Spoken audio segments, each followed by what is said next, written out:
que le hemos escuchado y que hemos podido ratificar que usted se ha ganado esa designación que ya se oye en todos los lugares, el general del pueblo. Es precisamente porque usted asume de manera clara y precisa el discurso de defensa de los intereses de la mayoría del pueblo dominicano. Mis felicitaciones y un fuerte abrazo. Ya nos juntaremos allá en la República Dominicana.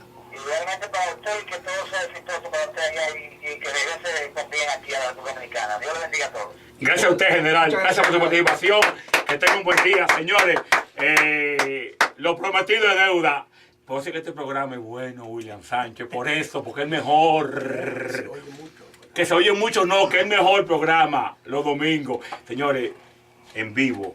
Lo prometido es deuda. Tenemos el privilegio y el privilegio como programa de tener a quien en 2 años, formado su partido, surge como la tercera fuerza política del país, porque tampoco podemos vender sueños, el doctor Guillermo Moreno. Buenos días, doctor.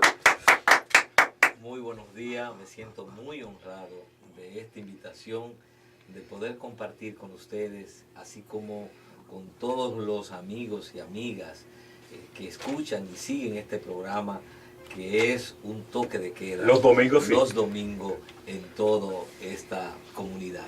Sí, señor. Señores, hay que destacar que Guillermo Moreno fue designado procurador fiscal el 21 de agosto de 1996 y permaneció en la función hasta el 27 de septiembre del 97. En los aspectos se destaca en su gestión el esfuerzo por modernizar el trabajo del Ministerio Público, la lucha contra la corrupción, la lucha contra los crímenes políticos, la lucha por los derechos humanos, la lucha contra los abusos de poder, privilegios y por la igualdad ante la ley. También por modernizar el Ministerio Público, la reconstrucción del Palacio de Justicia de Ciudad Nueva, oficina de la Procuraduría Fiscal en los departamentos de la Policía Nacional, concursos para contratación de ayudas fiscales, contratación de estudiantes de Derecho como paralegales, independencia del Ministerio Público, aplicación a nuevos procedimientos e independencia del Poder Judicial. También la lucha contra la corrupción, como el caso de Leonel Almonte, el caso del IAD y Rodríguez Guzmán, el caso de la aduana, cónsules de los Hong Kong, la Lotería Nacional. También la lucha contra el crimen político, como fue el caso de Orlando Martínez y el caso de Narcisazo González. Protección de los derechos humanos, situación carcelaria, preso preventivo, someter a la PNI a la legalidad y someter a la DNCD también a la legalidad. Contra el abuso del poder y por el respeto de las leyes. Apreciamiento de la mafia de abogados de los Mau. ¿Ustedes se acuerdan de eso? Sí. Disolución de la mafia de los aguaciles. Disolución de la mafia de desalojo. Destitución de la Procuraduría Fiscal. El doctor Guillermo Moreno, como procurador fiscal, enfrentó la corrupción, la impunidad, los privilegios y las mafias, los abusos de poder y la violación de los derechos humanos y garantías judiciales, lo que generó que sectores del poder tradicionales que se vieron afectados se pusieran en movimiento. El doctor Leonel Fernández, aplegado de los intereses de estos sectores, dispuso la destitución del doctor Guillermo Moreno. Un importante sector de la nación dominicana comprendió que la cancelación del doctor Moreno representaba un retroceso institucional y político y el triunfo de la corrupción. La impunidad y la violación del Estado de Derecho generándose a seguida un movimiento ciudadano sin precedentes contra la destitución del doctor Guillermo Moreno. Se produjeron editoriales y artículos de opinión de diferentes sectores, resaltando la labor de Guillermo Moreno y dejando constancia de su respaldo. Ya durante su gestión hubo muchas manifestaciones de apoyo de diferentes sectores. Hubo también encendido de vela y manifestaciones públicas en parques y calles que quedaron registradas en la prensa escrita. El Listín Diario hizo una encuesta preguntando sobre si fue correcta la decisión del presidente Fernández sobre la destitución de Guillermo Moreno de la Fiscalía, con resultados siguientes.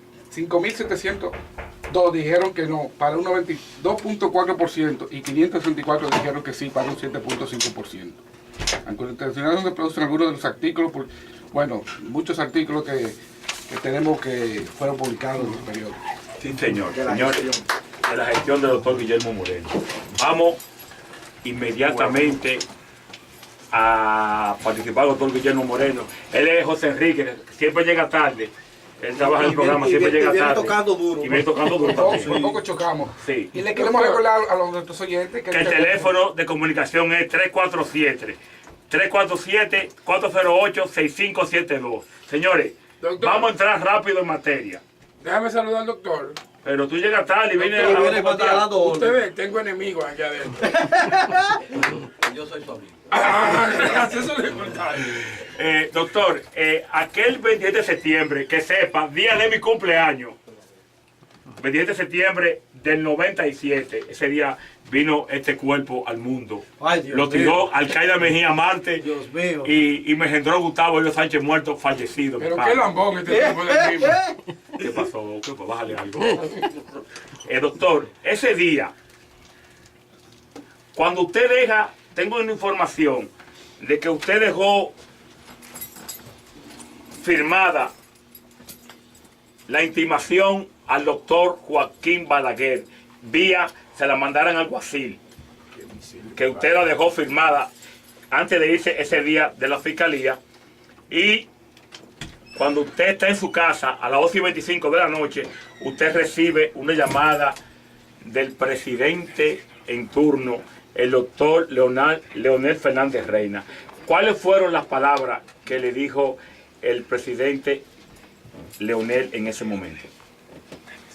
De nuevo, muy buenos días y gracias por esta invitación. Debo precisar en algo esa información. Realmente el expediente que yo estaba manejando al momento de mi destitución era el expediente de la Lotería Nacional, donde no aparecía el doctor Joaquín Balaguer como implicado. El doctor Balaguer Se fue hubiese sido, digamos, estaba abierta la posibilidad de una investigación que llegara hasta el doctor Joaquín Balaguer en el caso de Orlando Martínez, porque él mismo había declarado que había dejado una página en blanco, había en su libro, en Memorias de un Cortesano, y entonces, digamos, revelaba de una u otra manera que él tenía conocimiento de cómo había ocurrido su muerte. Pero el hecho es, lo cierto es, si haciendo honor a la verdad, que el expediente que estaba abierto y que había traído mucha confrontación al interior de la Procuraduría Fiscal con nosotros y las autoridades y el gobierno y el doctor Leonel Fernández, fue el expediente de la Lotería Nacional. Ciertamente, cuando se abrió la investigación, a medida que fuimos avanzando, fueron siendo hechos presos generales, fueron hechos presos coroneles. Por ejemplo, el coronel Pepe Goico quedó preso por el expediente de la Lotería Nacional. ¿Eran 90 millones de pesos? Eran 90 millones, fue la evaluación que nosotros hicimos del desfalco que se había cometido en función de lo que pudimos recopilar. Identificar. Porque el desfalco en la lotería funcionaba a través de un aparatito que ellos se habían inventado y con los cuales ellos podían manipular el número que se ganador. Y entonces luego ellos salían y recogían en las bancas, uno de los lugares era precisamente en Nueva York, donde ellos recogían en las bancas ese número que ellos ya tenían seguro como ganador, y era una mafia que operaba en torno a la lotería. Entonces resultó que toda la investigación que fue avanzando, en la última parte ya tocó a uno de los hermanos Antún, porque era el director de la Manuel lotería. Tete Antún. No, Tete Antún, exactamente. Manuel. Que era, la lotería era dirigida por el señor Federico Antún.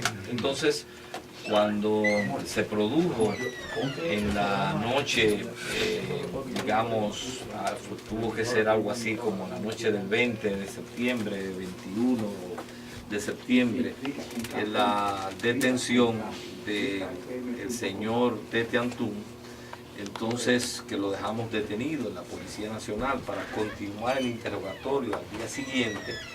Esa noche, cuando llegamos a nuestra casa, que sería a las 12 de la noche, recibimos efectivamente la llamada del doctor Leonel Fernández, que era el presidente, en el cual nos estaba inquiriendo que por qué habíamos dejado detenido al señor Tete Antú. Nosotros le manifestamos que lo habíamos dejado detenido porque era una persona que participaba en esa mafia y que conforme los indicios él estaba comprometida a su responsabilidad. El propio doctor Leonel Fernández nos argumentó que no se le podía dejar detenido porque él había ido a ser interrogado. Nosotros le expusimos que dentro de las facultades que en ese momento la ley vigente nos daba, nosotros podíamos detenerlo durante 48 horas, al cabo de lo cual teníamos la obligación de presentar cargos o de desestimar la acusación o la imputación, y que lo habíamos dejado detenido esa noche en virtud de que sabíamos que él era una persona que tenía visa norteamericana y temíamos que al día siguiente, si lo dejábamos ir a su casa, se pudiera tomar un avión e irse, y que por eso habíamos tomado esa medida cautelar. El doctor Leonel Fernández se constituyó en alguna forma en abogado del acusado y llegó incluso a plantearnos que si el temor era que se escapara, si él nos daba garantía de que él iba a presentarse al otro día, si lo poníamos en libertad, él lo dejábamos ir a su casa. Efectivamente le dijimos que si él nos daba la garantía de que al otro día se iba a presentar, no teníamos inconveniente en que él durmiera en su casa. Entonces, efectivamente, se le entregó a su hermano, en ese caso el ingeniero Quique Antún, al gallero, y él entonces fue a su casa, durmió, y efectivamente lo presentaron al día siguiente a las 9 de la mañana, donde lo estábamos interrogando. Pero esto ya demuestra cuál era el nivel de crisis y depresión que teníamos encima. O sea, imaginémonos la situación en un país como la República Dominicana, donde un fiscal el presidente se convierte en el garante del acusado. Entonces, el fiscal le está pidiendo al presidente, bueno, si usted me lo garantiza, yo se lo entrego, porque yo estoy actuando en el marco de las competencias que me da la ley. Todavía, cuando esto se produce, mucha gente pensó que y mucha gente comenzó la presión era inmensa, porque se pensaba que nosotros no íbamos a darle curso al expediente después de una intervención de ese tipo del presidente de la República. Y efectivamente, cuando concluimos, unas, digamos, 10 o 12 horas después del día siguiente, sin ningún tipo de duda, procedimos a apoderar al juez de instrucción y enviar detenido a todos los implicados, incluyendo a Tete Antú. Entonces ya eso fue, como dicen ellos, la gota que rebosó derramó el vaso. El vaso, y entonces eso produjo ya la destitución nuestra. ¿Cuáles fueron las palabras del presidente dominicano, al que yo gentilmente le llamo déspota y cínico, por su participación en actos de corrupción, sabiéndolo, donde lo ha enfrentado y lo que le han dicho muchos periodistas como Alicia Ortega, Anuria Piera y periodistas que se han enfrascado en la lucha contra la corrupción de este gobierno y de muchos gobiernos que han pasado por el país? ¿Cuál fue la palabra que él le dijo a usted? ¿Que usted renunciaba o él lo cancelaba? No, él nunca utilizó de manera directa un tipo de amenaza o advertencia. Él simplemente lo que intervino fue para presionar y para argumentar que yo no debía dejar detenido a Tete Antú. Nosotros le demostramos que estábamos actuando en el marco de las competencias que nos daba la ley y que teníamos toda la facultad para detenerlo, y que no lo estábamos deteniendo por ninguna razón personal, porque nosotros ni conocíamos al señor Antú, ni teníamos ningún vínculo, ni ninguna razón personal, sino que simplemente habíamos iniciado un proceso de investigación, y el proceso de investigación nos había llevado donde este señor Tete Antú. y por cómo habíamos llegado ahí, porque los anteriores que habíamos ido interrogando manifestaron que en las reuniones que se hacían en la casa del director de la Lotería Nacional, don Federico Antún, El papá. Sí, el Tete Antún participaba. Incluso nosotros nunca investigamos ni a don Federico Antún, ni tampoco a Quique Antún, porque no hubo indicios que los vinculara a ellos. Ahora, sí, todos los demás eran concordantes que quien participaba, o uno de los que participaba, era Tete Antún. Entonces, por eso teníamos que investigarlo. Y como nos dieron las 12 de la noche en ese interrogatorio, porque empezó como a las 9 de la noche, entonces lo dejamos detenido por el temor de que se nos escapara al día siguiente. Entonces, esa fue la discusión. Ahora, imagínense lo que implica en un país como la República Dominicana que el presidente de la República esté inquiriendo y esté presionando en función de una persona que está imputada. Eso se interpreta en la República Dominicana, no toques ese hombre. Él actuó como... Pero nosotros, al margen de eso, procedimos como dictó nuestra conciencia. O sea, el presidente actuó como tradicionalmente se actuaba, que un coronel, un general, un capitán amigo mío llamaba, déjame a ese muchacho dormir en la casa y que él vuelva mañana. Sí, entonces, claro, entonces imagínense que no es un coronel, es el presidente. Es el de la presidente, República. exactamente. Y entonces nosotros impusimos en la Procuraduría Fiscal durante nuestra gestión que no debía haber privilegios en la aplicación de la ley.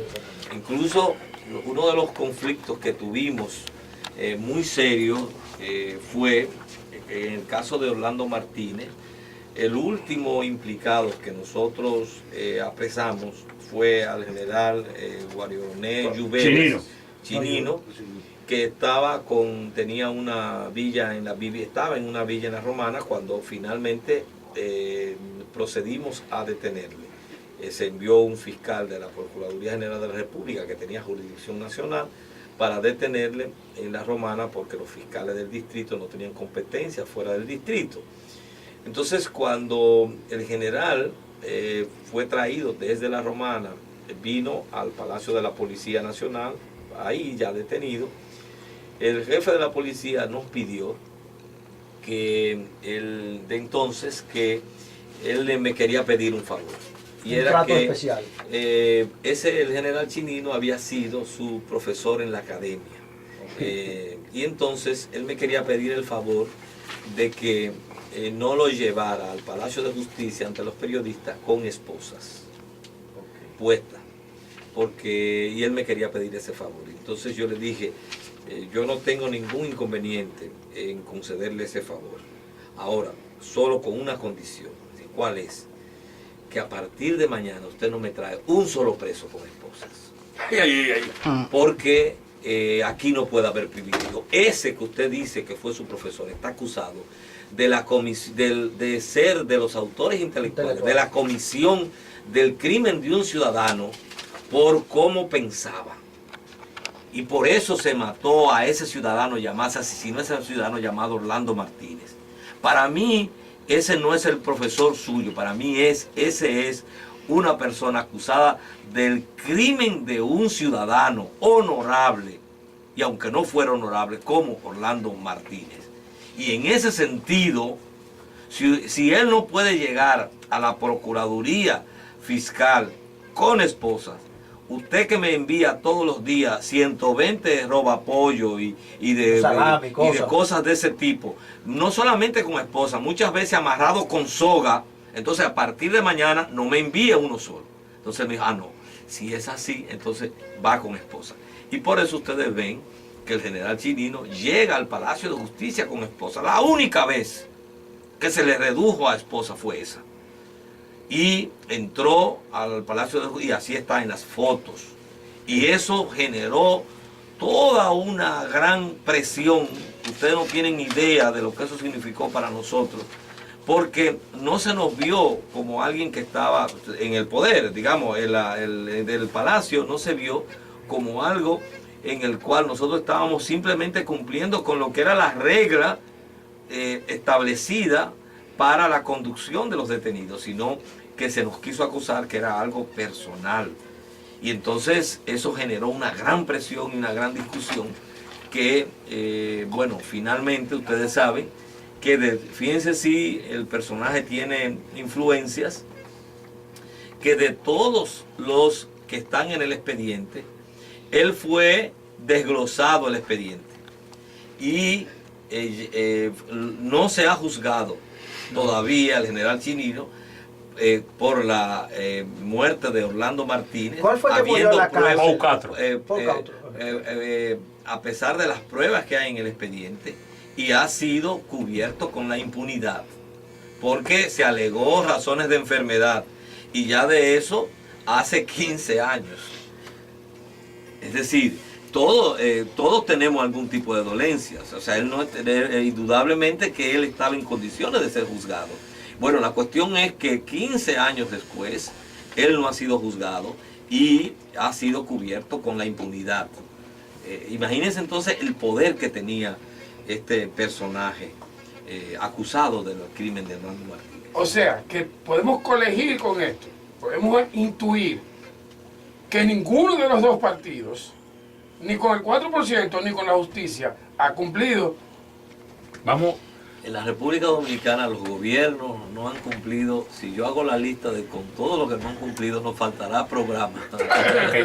Vamos a un corte, doctor, y venimos en 3 minutos. Vamos a recordarle antes el teléfono para los que Sí, quieran hacerle preguntas. 347-408-6572. Repito, 347-408-6572. Llévate.